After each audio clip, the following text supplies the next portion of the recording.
cannot even define law either. I won't be able to do that. I do not know whether my colleagues here and the learned teachers, they would be able to define law. Well, you won't be able to conceptualize it. But ironically, we experience that every moment.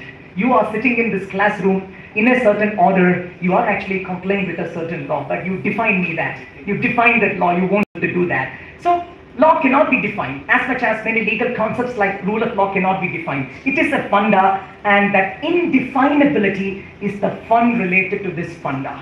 So on the day one in the law school, the thing you have to understand is that definitions are damn boring.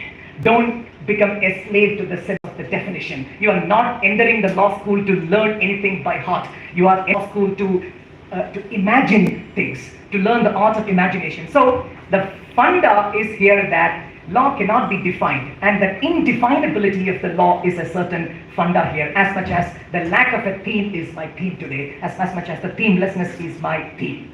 But the law, still, even though it cannot be conceptualized, it cannot be defined, well, I mean, ocean full of inks have been used. Ocean full of inks have been used to define law. You will find everybody's subjective definition of the law.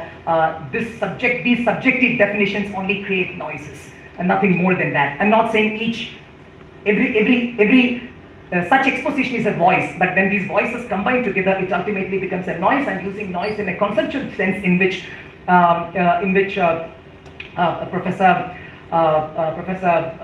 Kassenstein has used in his latest book, Noise.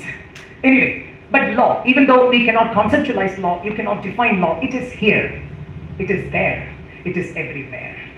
But here, there, and everywhere as what? If you cannot define it. Let me say, perhaps as commands. But is this true that law is a command? I personally do not think so.